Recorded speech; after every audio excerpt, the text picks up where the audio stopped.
Welcome back to tonight's reading of The Wind in the Willows. So cozy up, get comfortable, and let's get into it. Chapter 4 Mr. Badger. They waited patiently for what seemed a very long time, stamping in the snow to keep their feet warm. At last they heard the sound of slow, shuffling footsteps approaching the door from the inside. It seemed, as the mole remarked to the rat, like someone walking in carpet slippers that were too large for him and down at heel. Which was intelligent of Mole, because that was exactly what it was. There was the noise of a bolt shot back, and the door opened a few inches, enough to show a long snout and a pair of sleepy, blinking eyes. Now, the very next time this happens, said a gruff and suspicious voice, I shall be exceedingly angry. Who is it this time, disturbing people on such a night? Speak up! Oh, Badger, cried the rat, let us in, please. It's me, Rat, and my friend Mole, and we've lost our way in the snow. What? Ratty, my dear little man? Exclaimed the Badger in quite a different voice. Come along in, both of you at once. Why, you must be perished. Well, I never. Lost in the snow? And in the wild wood, too? And at this time of night? But come in with you. The two animals tumbled over each other in their eagerness to get inside, and heard the door shut behind them with great joy and relief. The Badger, who wore a long dressing gown and whose slippers were indeed very down at heel, carried a flat candlestick in his paw, and had probably been on his way to bed when their summons sounded. He looked kindly down on them and patted both their heads. This is not the sort of night for small animals to be out, he said paternally. I'm afraid you've been up to some of your pranks again, Ratty. But come along into the kitchen. There's a first-rate fire there, and supper and everything. He shuffled on in front of them, carrying the light, and they followed him, nudging each other in an anticipating sort of way, down a long, gloomy, and to tell the truth, decidedly shabby passage, into a sort of a central hall, out of which they could dimly see other long tunnel-like passages branching, passages mysterious and without apparent end. But there were doors in the hall as well, stout, oaken, comfortable-looking doors. One of these the Badger flung open, and at once they found themselves in all the glow and warmth of a large fire-like kitchen. The floor was well-worn red brick, and on the wide hearth burnt a fire of logs, between two attractive chimney corners tucked away in the wall, well out of any suspicion of draught. A couple of high-backed settles facing each other on either side of the fire gave further sitting accommodations for the socially disposed. In the middle of the room stood a long table of plain boards placed on trestles with benches down each side. At one end of it, where an armchair stood pushed back, were spread the remains of the Badger's plain but ample supper. Rows of spotless plates winked from the shelves of the dresser at the far end of the room, and from the rafters overhead hung hams, bundles of dried herbs, nets of onions, and baskets of eggs. It seemed a place where heroes could fitly feast after victory, where wary harvesters could line up in scores along the table and keep their harvest home with mirth and song, or where 2 or 3 friends of simple taste could sit about as they pleased, and eat and smoke and talk in comfort and contentment. The ruddy brick floor smiled up at the smoky ceiling. The oaken settles, shining with long wear, exchanged cheerful glances with each other. Plates on the dresser grinned at pots on the shelf, and the merry firelight flickered and played over everything without distinction. The kindly Badger thrust them down on a settle to toast themselves at the fire, and bade them remove their wet coats and boots. Then he fetched them dressing gowns and slippers, and himself bathed the mole's shin with warm water and mended the cut with sticking plaster till the whole thing was just as good as new, if not better. In the embracing light and warmth, warm and dry at last, with weary legs propped up in front of them, and a suggestive clink of plates being arranged on the table behind, it seemed to the storm-driven animals just left outside was miles and miles away, and all that they had suffered in it a half-forgotten dream. When at last they were thoroughly toasted, the Badger summoned them to the table, where he had been busy laying a repast. They had felt pretty hungry before, but when they actually saw at last the supper that was spread for them, really it seemed only a question of what they should attack first, where all was so attractive, and whether the other things would obligingly wait for them till they had time to give them attention. Conversation was impossible for a long time, and when it was slowly resumed, it was that regrettable sort of conversation that results from talking with your mouth full. The badger did not mind that sort of thing at all, nor did he take any notice of elbows on the table or everybody speaking at once. As he did not go into society himself, he had got an idea that these things belonged to the things that didn't really narrow a view, because they do matter very much, though it would take too long to explain why. He sat in his armchair at the head of the table and nodded gravely at intervals as the animals told their story. And he did not seem surprised or shocked at anything, and he never said, "I told you so," or "just what I always said," or remarked that they ought to have done so and so, or not to have done something else. The mole began to feel very friendly towards him. When supper was really finished at last, and each animal felt that his skin was now as tight as was decently safe, and that by this time he didn't care a hang for anybody or anything, they gathered round the glowing embers of the great wood fire, and thought how jolly it was to be sitting up so late, and so independent, and so full. And after they had chatted for a time about things in general, the badger said heartily, "Now then, tell us the news from your part of the world. How's old Toad?" "Oh, from bad to worse," said the rat gravely, while the mole, cocked up on a settle and basking in the firelight, his heels higher than his head, tried to look properly mournful. "Another smash up, only last week, and a bad one. You see, he will insist on driving himself, and he's hopelessly incapable.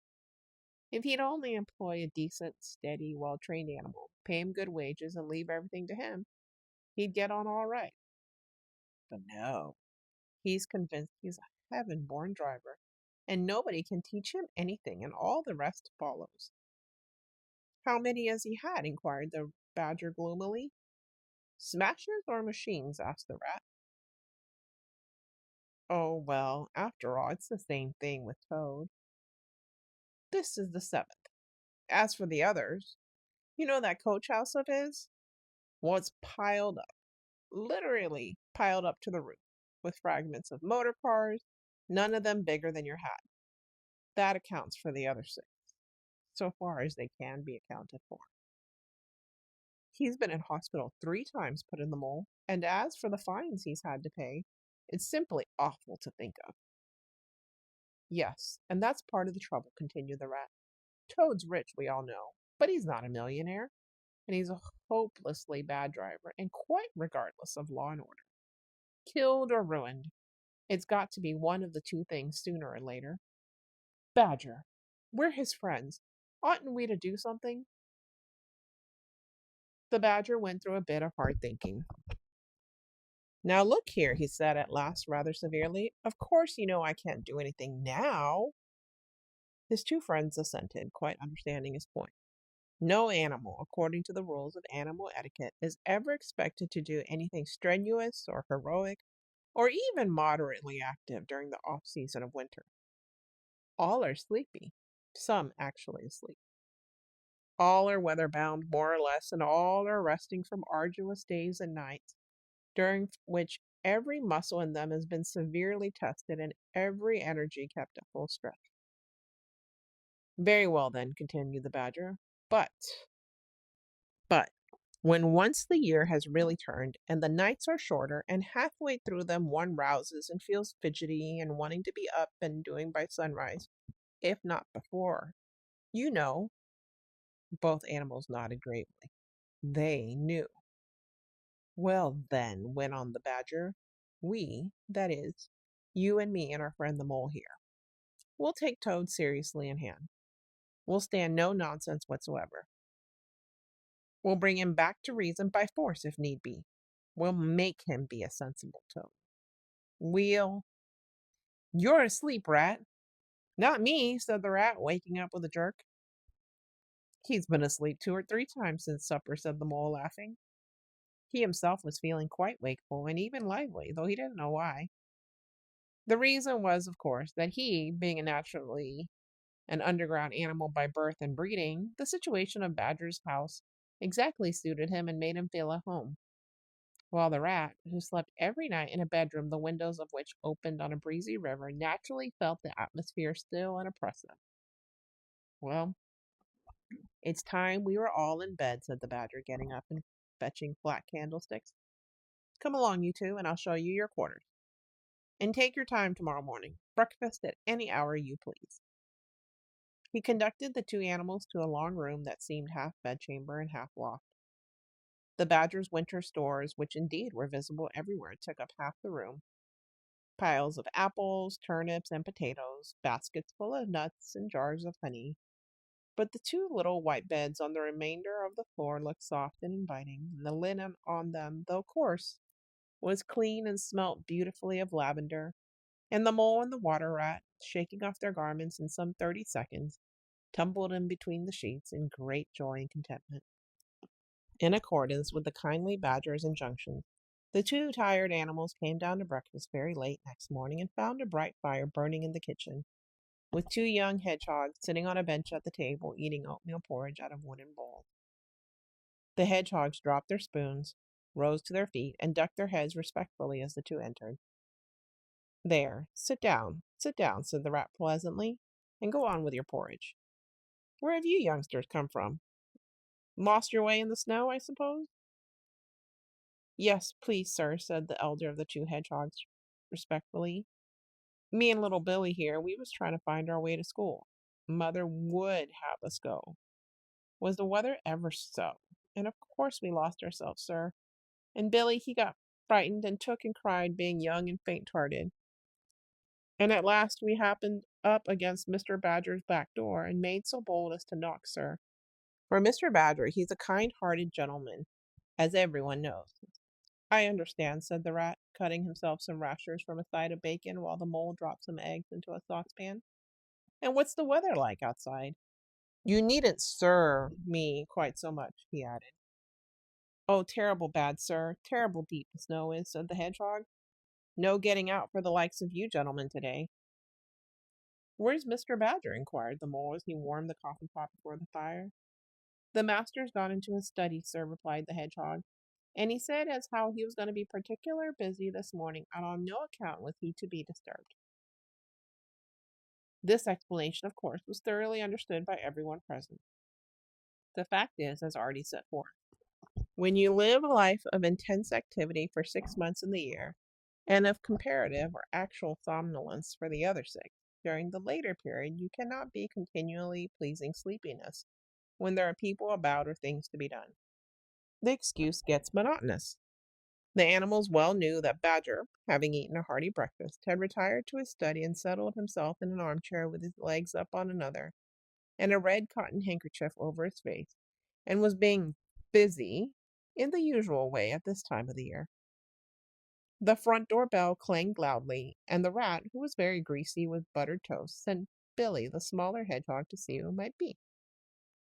There was the sound of much stamping in the hall, and presently Billy returned in front of the otter, who threw himself on the rat with an embrace and a shout of affectionate greeting.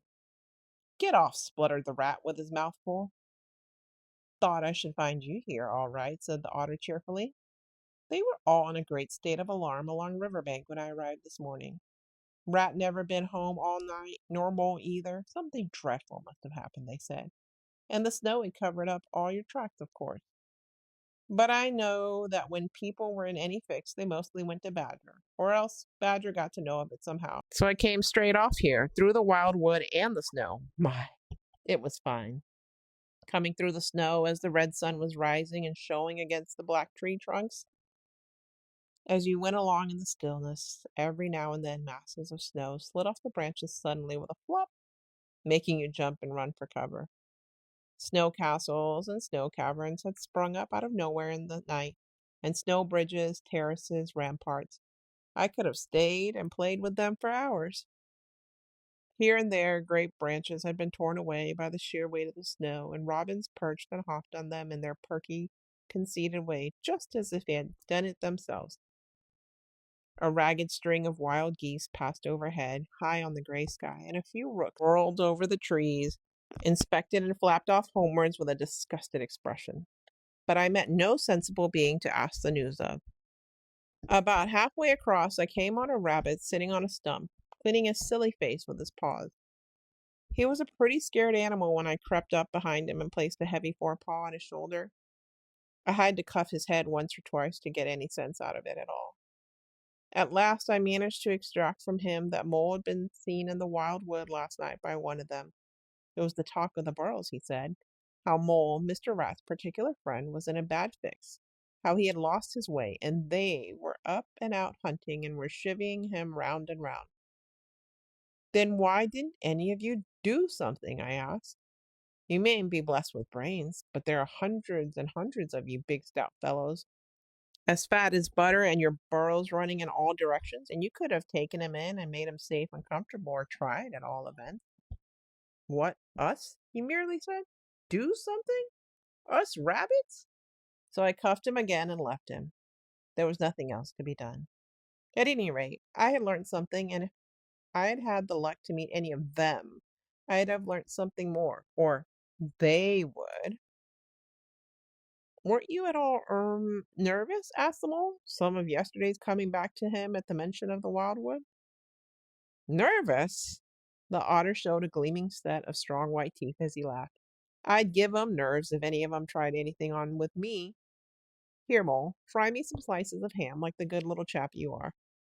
I'm frightfully hungry, and I've got any amount to say to Ratty here. Haven't seen him for an age. So the good-natured Mole, having cut some slices of ham, set the hedgehogs to fry it and returned to his own breakfast, while the otter and the rat, their heads together, eagerly talked river shop, which is long shop, and talk that is endless, running on like the babbling river itself. A plate of fried ham had just been cleared and sent back for more when the badger entered, yawning and rubbing his eyes, and greeted them all in his quiet, simple way, with kind inquiries for every one. It must be getting on for luncheon time, he remarked to the otter. Better stop and have it with us. You must be hungry this cold morning.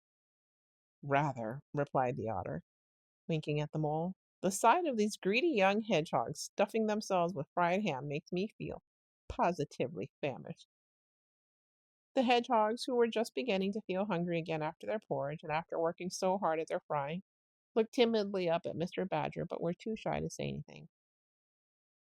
Here, you two youngsters, be off home to your mother, said the Badger kindly. I'll send someone with you to show you the way. You won't want any dinner today, I'll be bound. He gave them 6 pence apiece and a pat on the head, and they went off with much respectful swinging of caps and touching of forelocks. Presently they all sat down to luncheon together. The mole found himself placed next to Mr. Badger, and as the other two were still deep in river gossip from which nothing could divert them, he took the opportunity to tell Badger how comfortable and homelike it all felt to him. Once well underground, he said, you know exactly where you are. Nothing can happen to you and nothing can get at you. You're entirely your own master, and you don't have to consult anybody or mind what they say. Things go on all the same overhead, and you let 'em and don't bother about 'em. When you want to, up you go, and there the things are, waiting for you. The badger simply beamed on him. That's exactly what I say, he replied. There's no security or peace and tranquility except underground. And then, if your ideas get larger and you want to expand, why, a dig and a scrape, and there you are. If you feel your house is a bit too big, you stop up a hole or two, and there you are again. No builders, no tradesmen, no remarks passed on you by fellows looking over your wall, and above all, no weather. Look at Rat now. A couple of feet of flood water, and he's got to move into hired lodgings, uncomfortable, inconveniently situated, and horribly expensive. Take Toad. I say nothing against Toad Hall, quite the best house in these parts, as a house. But supposing a fire breaks out, where's Toad? Supposing tiles are blown off, or walls sink or crack, or windows get broken, where's Toad? Supposing the rooms are draughty, I hate a draught myself, where's Toad? No. Up and out of doors is good enough to roam about and get one's living in. But underground to come back to at last, that's my idea of home. The mole assented heartily, and the badger in consequence got very friendly with him. When lunch is over, he said, I'll take you all round this little place of mine. I can see you'll appreciate it. You understand what domestic architecture ought to be, you do? After luncheon, accordingly, when the other two had settled themselves into the chimney corner and had started a heated argument on the subject of eels, the badger lighted a lantern and bade the mole follow him. Crossing the hall, they passed down one of the principal tunnels, and the wavering light of the lantern gave glimpses on either side of rooms both large and small, some mere cupboards, others nearly as broad and imposing as Toad's dining hall. A narrow passage at right angles led them into another corridor, and here the same thing was repeated. The mole was staggered at the size, the extent, the ramifications of it all, at the length of the dim passages, the solid vaultings of the crammed store chambers, the masonry everywhere, the pillars, the arches, the pavements. How on earth, Badger, he said at last, did you ever find time and strength to do all this? It's astonishing. It would be astonishing indeed, said the Badger simply, if I had done it. But, as a matter of fact, I did none of it. Only cleaned out the passages and chambers as far as I had need of them. There's lots more of it, all around about. I see you don't understand, and I must explain it to you. Well, very long ago, on the spot where the wild wood waves now, before ever it had planted itself and grown up to what it now is, there was a city of people, you know. Here, where we are standing, they lived and walked and talked and slept and carried on their business. Here they stabled their horses and feasted. From here they rode out to fight or drove out to trade. They were a powerful people and rich and great builders. They built to last, for they thought their city would last forever. But what has become of them all? Asked the mole. Who can tell? Said the badger. People come, they stay for a while, they flourish, they build, and they go. It is their way. But we remain. There were badgers here, I've been told, long before that same city ever came to be. And now there are badgers here again. We are an enduring lot, and we may move out for a time, but we wait and are patient, and back we come. And so it will ever be. Well, and when they went at last, those people, said the mole. When they went, continued the badger, the strong winds and persistent rains took the matter in hand patiently, ceaselessly, year after year. Perhaps we badgers, too, in our small way, helped a little. Who knows? It was all down, down, down gradually, ruin and leveling and disappearance. Then it was all up, up, up gradually as seeds grew to saplings and saplings to forest trees and bramble and fern came creeping into health. Leaf mold rose and obliterated. Streams in their winter freshets brought sand and soil to clog and to cover. And in course of time, our home was ready for us again and we moved in. Up above us on the surface, the same thing happened. Animals arrived, liked the look of the place, took up their quarters, settled down, spread, and flourished. They didn't bother themselves about the past. They never do. They're too busy. The place was a bit humpy and hillocky, naturally and full of holes, but that was rather an advantage. And they don't bother about the future either. The future when perhaps the people will move in again, for a time, as may very well be. The wild wood is pretty well populated by now, with all the usual lot, good, bad, and indifferent. I name no names. It takes all sorts to make a world. But I fancy you know something about them yourself by this time. I do indeed, said the mole with a slight shiver. Well, well, said the badger, patting him on the shoulder. It was your first experience of them, you see. They're not so bad, really, and we must all live and let live. But I'll pass the word around tomorrow, and I think you'll have no further trouble. Any friend of mine walks where he likes in this country, or I'll know the reason why. When they got back to the kitchen again, they found the rat walking up and down, very restless. The underground atmosphere was oppressing him and getting on his nerves, and he seemed really to be afraid that the river would run away if he wasn't there to look after it. So he had his overcoat on and his pistols thrust into his belt again. "Come along, Mole," he said anxiously as soon as he caught sight of them. "We must get off while it's daylight. Don't want to spend another night in the wildwood again." "It'll be all right, my fine fellow," said the Otter. "I'm coming along with you, and I know every path blindfold.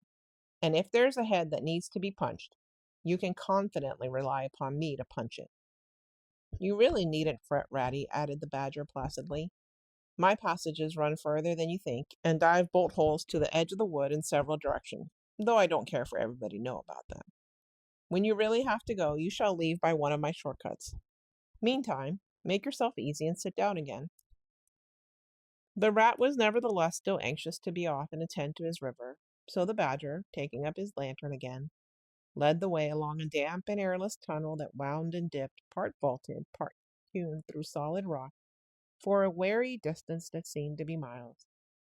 At last daylight began to show itself confusedly through tangled growth overhanging the mouth of the passage, and the Badger, bidding them a hasty goodbye, pushed them hurriedly through the opening, made everything look as natural as possible again, with creepers, brushwood, and dead leaves, and retreated. They found themselves standing on the very edge of the wild wood. Rocks and brambles and tree roots behind them, confusedly heaped and tangled. In front, a great space of quiet field, hemmed by lines of hedges black on the snow, and far ahead, a glint of the familiar old river, while the wintry sun hung red and low on the horizon. The Otter, as knowing all the paths, took charge of the party, and they trailed out on a beeline for a distant stile. Pausing there a moment and looking back, they saw the whole mass of the wild wood, dense, menacing, compact, grimly set in vast white surroundings. Simultaneously, they turned and made swiftly for home, for firelight and the familiar things that played on, for the voice, sounding cheerily outside their window, of the river that they knew and trusted in all its moods, that never made them afraid with any amazement. As he hurried along, eagerly anticipating the moment when he would be at home again among the things he knew and liked, the Mole saw clearly that he was an animal of tilled field and hedgerow, linked to the plowed furrow, the frequented pasture, the lane of evening lingerings, the cultivated garden plot. For other disparities, the stubborn endurance or the clash of actual conflict that went with nature in the rough, he must be wise, must keep to the pleasant places in which his lines were laid and which held adventure enough in their way to last for a lifetime. Chapter 5, tomorrow at 9 p.m. Central Standard Time. Hope is knowing that people, like kites, are made to be lifted up. Good night, my little tomato. You are better than enough.